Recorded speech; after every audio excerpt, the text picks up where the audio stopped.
Du coup, je m'appelle Léo Fievé, j'ai 25 ans et je fais de la photo et de la peinture depuis un petit moment. La peinture, c'est venu dans le sens où à la base, à l'origine, je suis photographe. Je m'étais beaucoup renfermé dans la technique, enfin principalement dans le fait de produire en ayant une bonne technique et puis en restant dans des codes assez simples et esthétiques. Et la peinture, ça a été une démarche tout à fait inverse. J'ai toujours apprécié l'histoire de l'art. Mais au bout d'un moment, j'ai voulu créer de la peinture et découvrir ça un peu en autodidacte et pouvoir découvrir un nouveau média, un nouveau support et aussi essayer de me découvrir moi-même avec cette pratique-là. Dans le fond, la peinture, ça a été d'abord une démarche de liberté, de pouvoir être libre de produire ce que j'ai envie de produire, donc pouvoir mettre en avant des sentiments ou des émotions que j'éprouve.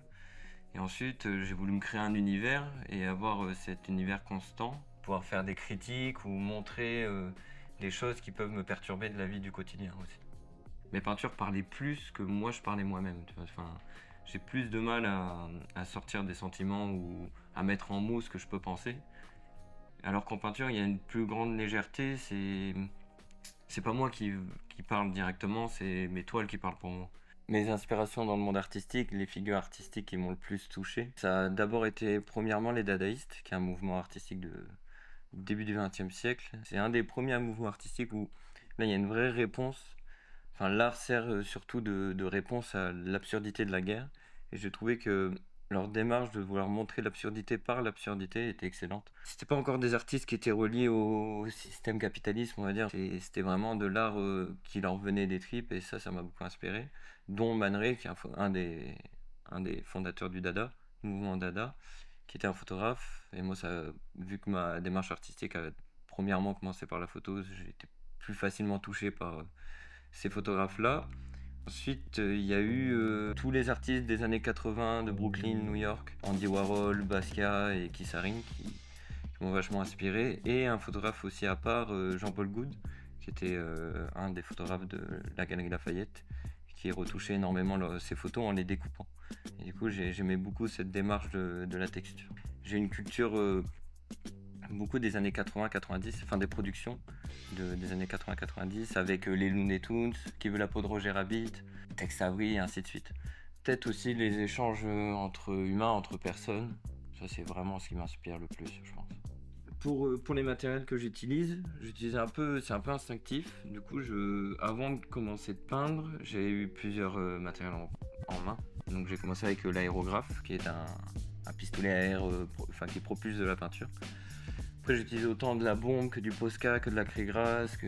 C'est principalement de la peinture acrylique pour temps de séchage et même application sur la toile. Mais j'aime bien utiliser un peu ce qui me tombe sur la main et quand je vais bloquer sur un élément ou sur un objet, je change automatiquement d'outil. Vu que je me suis construit tout en autodidacte, donc, au fur et à mesure des toiles, j'ai capté quelle technique je voulais avoir. Mais ça me permet de ramener de la profondeur ou une différence de texture en fonction de l'outil que j'utilise et de fusionner tout ça. Je trouve que ça peut apporter plus de profondeur justement dans la toile.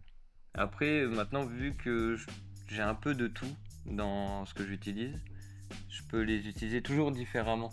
Par exemple, je vais utiliser du fusain que je mets souvent à la base d'une toile. Et maintenant, j'essaye de l'apporter un peu plus en premier plan pour avoir un effet beaucoup plus fumeux, avoir ce côté fusain vraiment sur la toile qui à la base était cachée et vice versa. Tu vois, par exemple, le gesso, c'est un matériau qu'on utilise pour la base, pour la préparation toile. Moi, j'aime bien aussi l'amener devant, utiliser différemment et ça me crée encore une autre texture et un peu de transparence même. Alors, ce logo qui est récurrent dans mon travail, il est venu petit à petit. Surtout, je pense, dans la recherche de la construction des visages de mes personnages. Et c'est venu au fur et à mesure. C'est parti des yeux très simples, on va dire. C'est pour ça, c'est très simplifié. Mais dans les yeux et la bouche, j'ai voulu partir sur ça parce que j'ai l'impression que c'est comme un autocollant. La plus belle chose que j'aimerais réaliser, c'est que cet univers-là soit pas forcément reconnu, mais que les gens puissent rentrer dedans par n'importe quel moyen. Et justement, d'avoir cette dimension de dire, ok, on rentre dans un univers et c'est quelque chose qui sera global. Headline, they just ad-libbing. They want a ball, but the stats missing. They can't see us, nah, they can't beat us. Trying to run it up, but really they can't keep up. Sweet buttercups, no need for heat seekers. It's not enough when you've seen the reaper. Nothing's gonna shake or break you off either.